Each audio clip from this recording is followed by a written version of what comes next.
Halo semuanya, selamat datang di sesi pertama kita pada materi statistik dasar untuk machine learning. Nah, di sini kamu akan memahami kenapa sih statistik itu penting banget sebelum kita melangkah ke model machine learning yang lebih kompleks.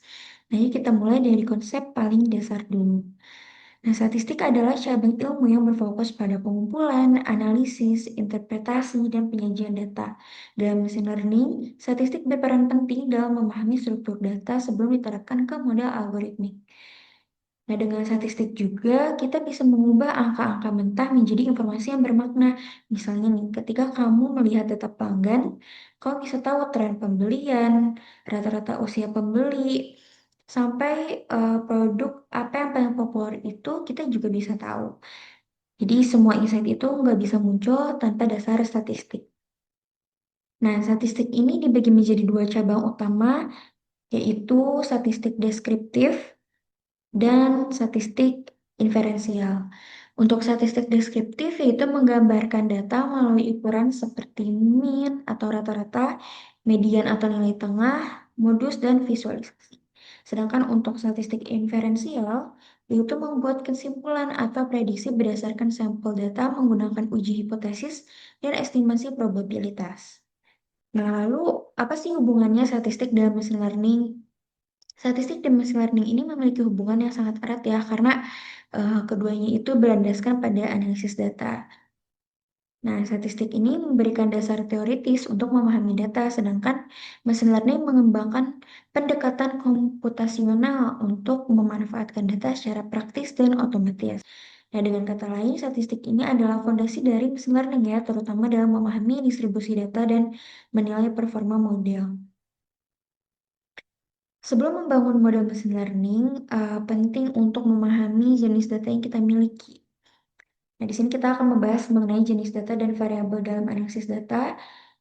Yang pertama ini, data kuantitatif adalah data yang berbentuk angka dan dapat diukur seperti pendapatan, umur, atau berat badan. Sedangkan data kualitatif merupakan data yang berbentuk kategori atau label yang menggambarkan karakteristik tertentu seperti jenis kelamin atau status pembelian ya.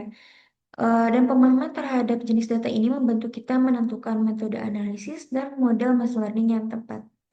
Lalu terdapat juga tipe variabel. Ini merupakan aspek yang penting juga ya dalam analisis data dan pembangunan model machine learning. Variabel numerik, baik kontinu maupun diskrit, digunakan dalam perhitungan matematis seperti menghitung rata-rata, selisih, atau korelasi antar nilai. Sementara itu, variabel kategorikal, baik nominal atau ordinal, digunakan untuk klasifikasi atau pengelompokan data berdasarkan kategori tertentu, misalnya tingkat pendidikan, jenis kelamin, atau kepuasan pelanggan. Nah, dalam machine learning, tipe data ini akan menentukan data pre-processing. Nah, kita masuk ke peran statistik dalam proses machine learning. Yang pertama, eksplorasi data dan analisis deskriptif.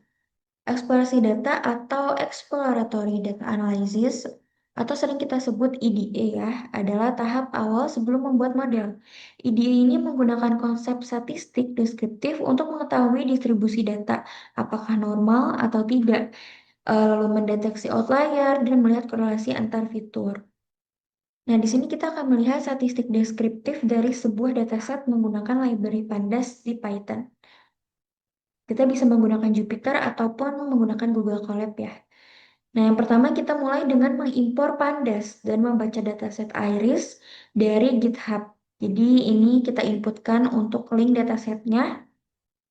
Nah, dataset ini berisi 150 data bunga Iris dengan 4 fitur utama, yaitu sepal length, sepal width, lalu ada petal length dan petal width. Nah, setelah data berhasil dibaca, kita jalankan perintah data.describe. Nah, hasilnya seperti yang terlihat di sini ya, di output, sebuah tabel berisi ringkasan statistik dari setiap kolom numerik. Nah, mari kita bahas satu persatu ya. Di sini ada baris count, yaitu menunjukkan jumlah data, di mana ada 150 baris untuk setiap fitur ya. Lalu selanjutnya ada baris mean, menunjukkan nilai rata-rata, misalnya panjang sepal sekitar 5,84 cm, sedangkan rata-rata dari lebar sepal itu sekitar 3,06 cm.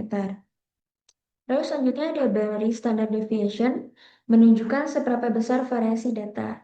Nah, nilai standar deviasi yang besar berarti datanya lebih bervariasi. Contohnya, Petalem memiliki variasi yang paling tinggi dengan nilai 1,76. Nah, lalu di sini ada min dan max ya, yang menampilkan nilai terkecil dan terbesar. Sementara untuk 25%, 50%, dan 75% itu menunjukkan posisi kuartil yang membantu kita memahami persebaran data dan melihat apakah terdapat outlier atau tidak. Nah, dari tabel ini, kita bisa mendapatkan gambaran umum tentang distribusi data sebelum melangkah ke analisis yang lebih dalam, seperti visualisasi atau pembuatan machine learning. Jadi, eh, data.describe ini adalah langkah kecil tapi sangat penting untuk mengenali karakteristik awal dari dataset kita. Selanjutnya, sampling dan inferensi data. Statistik juga berperan penting ya dalam pengambilan sampel data atau sampling. Nah, dalam dunia nyata, dataset itu seringkali sangat besar atau tidak lengkap, sehingga kita perlu mengambil subset yang mewakili populasi. Contohnya adalah jika ingin memprediksi kepuasan pelanggan, kita tidak perlu survei semua orang, cukup ambil sampel representatif dengan teknik random sampling. Lalu, inferensi statistik kemudian digunakan untuk mengestimasi parameter populasi berdasarkan sampel dan melakukan uji hipotesis untuk menguji dugaan terhadap data. Nah, selanjutnya, evaluasi model dan interpretasi statistik. Dalam machine learning, hasil model tidak hanya dilihat dari akurasi saja ya, tetapi juga dari interpretasi statistik. Seperti apakah perbedaan performa antar model signifikan secara statistik, lalu apakah koefisien regresi memiliki makna atau hanya kebetulan. Nah, uji seperti t-test, ANOVA, dan chi-square ini sering digunakan untuk menilai apakah perbedaan performa atau hubungan antar variabel memiliki makna statistik. Nah, dengan memahami statistik, kamu bisa mengenali pola, menghindari kesalahan interpretasi, dan membangun model machine learning yang benar-benar bisa dipercaya. Di model berikutnya, kita akan belajar bagaimana cara mendeskripsikan data secara numerik dan visual lewat statistik deskriptif. Sampai jumpa di video selanjutnya.